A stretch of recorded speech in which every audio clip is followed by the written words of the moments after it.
오늘 우리에게 주시는 하나님의 말씀은 역대상 2장 25절부터 55절입니다. 헤스론의 맏아들 여라무엘의 아들은 맏아들 람과 그 다음 브나와 오렌과 오셈과 아히야이며 여라무엘이 다른 아내가 있었으니 이름은 아다라라. 그는 오남의 어머니더라. 여라무엘의 맏아들 람의 아들은 마하스와 야민과 에게리오. 오남의 아들들은 삼메와 야다요. 삼메의 아들은 나답과 아비술이며 아비술의 아내의 이름은 아비하일이라. 아비하일이 아반과 몰릿을 그에게 낳아주었으며 나답의 아들들은 셀렛과 아빠임이라. 셀렛은 아들이 없이 죽었고 아빠임의 아들은 이시오. 이시의 아들은 세산이요. 세산의 아들은 알레요. 삼메의 아우야다의 아들들은 예델과 요나단이라. 예델은 아들이 없이 죽었고 요나단의 아들들은 벨렛과 사사라. 여라무엘의 자손은 이러하며 세산은 아들이 없고 딸뿐이라. 그에게 야르하라는 애굽종이 있으므로 세산이 딸을 그 종 야르하에게 주어 아내를 삼게 하였더니 그가 그로 말미암아 앗대를 낳고 앗대는 나단을 낳고 나단은 사밧을 낳고 사밧은 에블라를 낳고 에블라는 오벳을 낳고 오벳은 예후를 낳고 예후는 아사랴를 낳고 아사랴는 헬레스를 낳고 헬레스는 엘르아사를 낳고 엘르아사는 시스메를 낳고 시스메는 살룸을 낳고 살룸은 여가мя를 낳고 여가мя는 엘리사마를 낳았더라.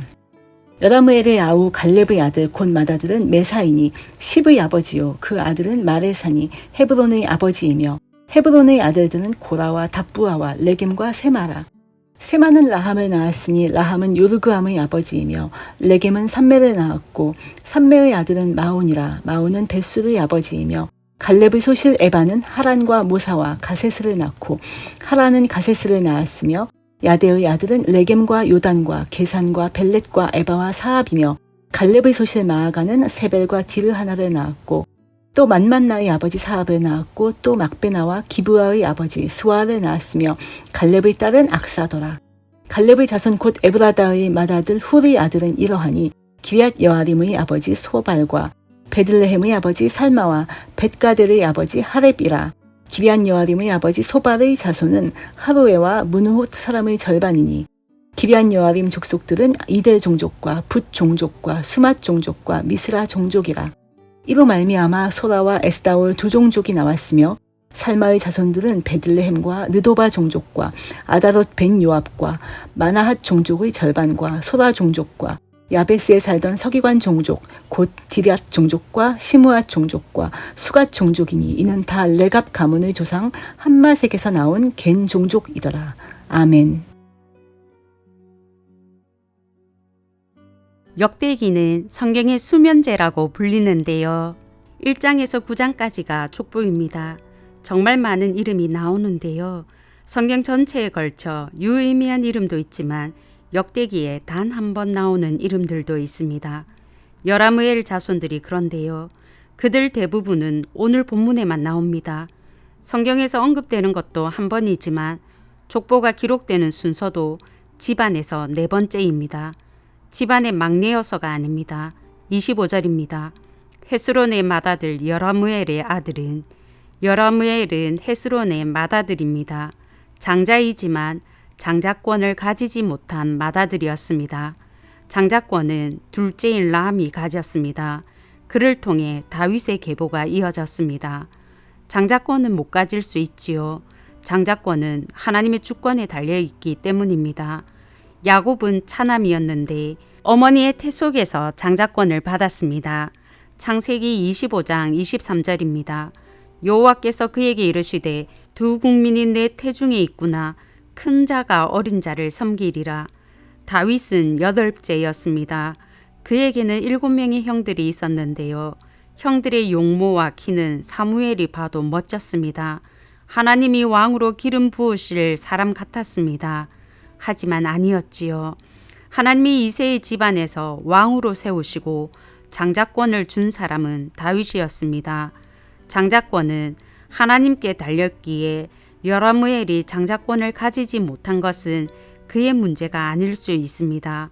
다윗을 돋보이도록 장자권을 가진 람을 먼저 언급하는 것은 당연해 보입니다.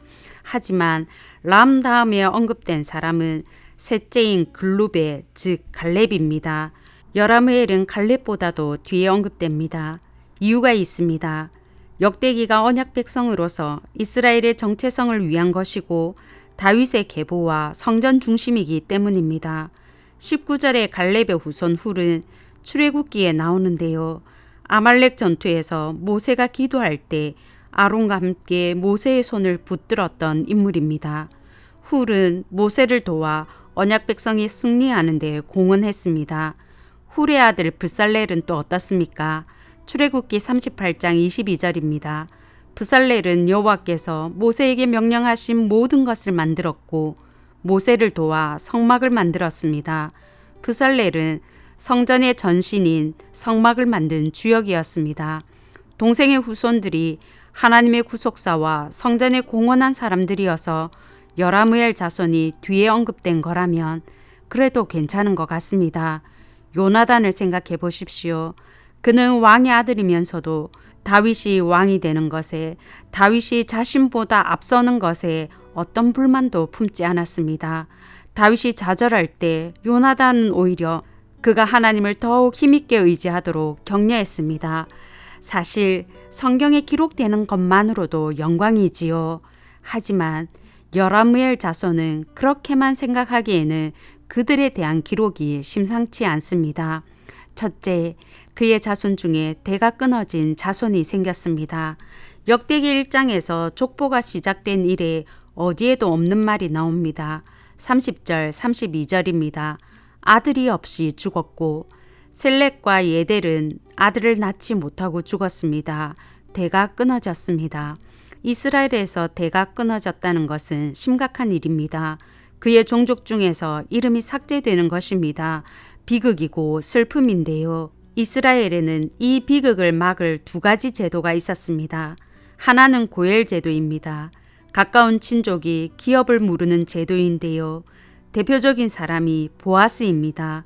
말로는 모압 땅에서 아들 없이 죽었는데요. 보아스는 그의 친척 말론의 아내 룻을 아내로 맞아 죽은 자의 기업을 고인의 이름으로 남아있게 했습니다. 말론의 이름이 고향과 친족들 사이에서도 끊어지지 않게 했습니다. 다른 하나는 형수 치수제입니다. 유다의 아들 에르가 하나님 보시기에 악해서 하나님이 그를 죽이시는데요. 그는 아들 없이 죽었습니다. 유다가 둘째 아들 오난에게 말합니다. 형의 아내 다말에게 들어가서 형의 이름을 잊게 하라고. 오난은 형수를 취하지만 아들을 낳아도 자기 아들이 안 될 것을 알고 땅에 설정합니다. 하나님 보시기에 악해서 오난도 하나님이 죽이십니다. 여라무엘의 자손 셀렉과 예델이 아들이 없이 죽었습니다. 고엘 제도나 형수 치수제를 통해 대가 이어졌다면 죽었다로 끝나지 않았을 것입니다. 누가 기업을 물러서 누구를 낳았다고 기록했을 것입니다. 34절 35절은 그들처럼 아들이 없던 세산이 어떻게 딸을 통해서 대를 이었는지 상세하게 설명하는 것을 보면 알 수 있습니다.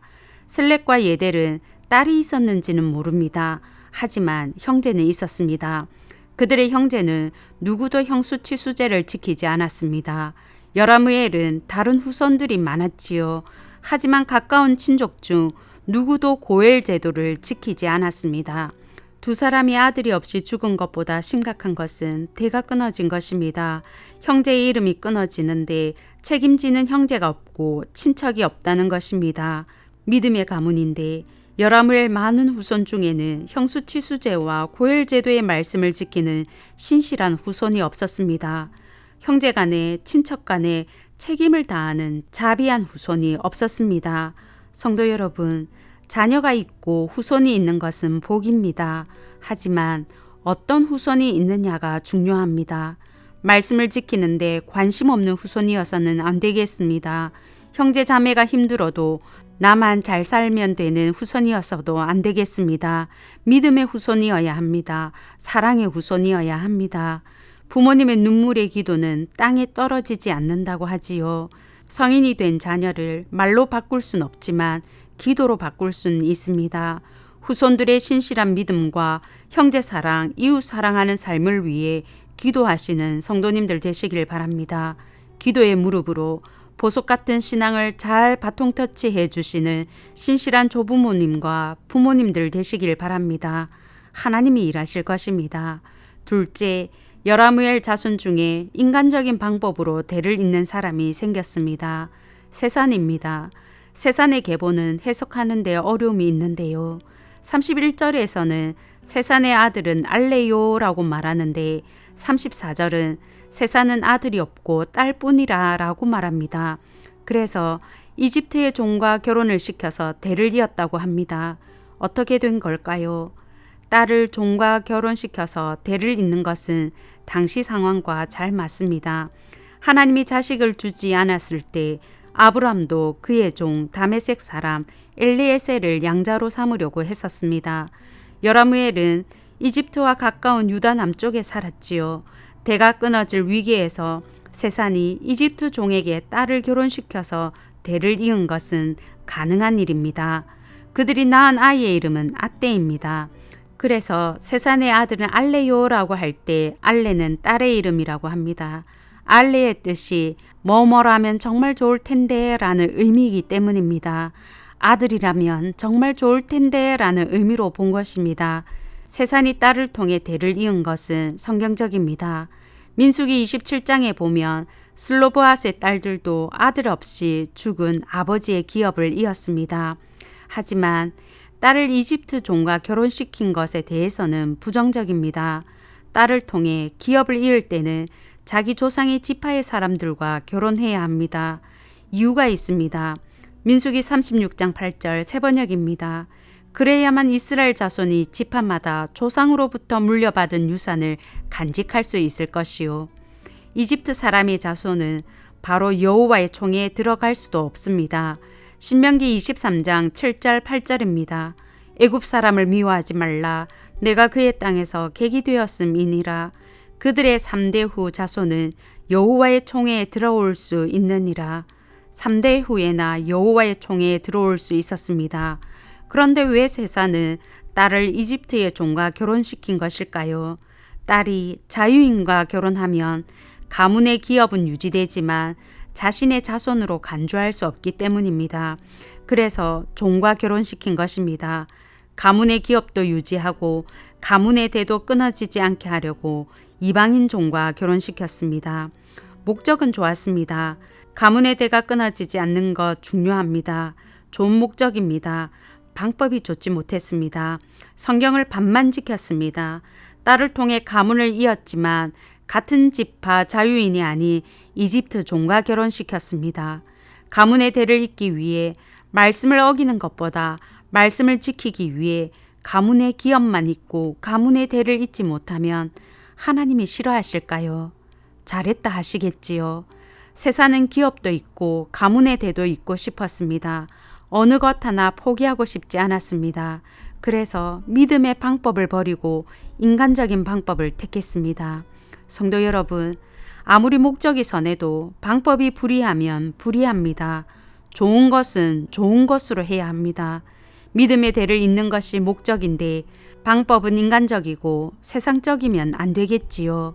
자녀들의 믿음을 위해 믿음의 가문이 계속되기 위해 인간적인 방법은 버리고 믿음의 방법을 택하시는 성도님들 되시길 바랍니다.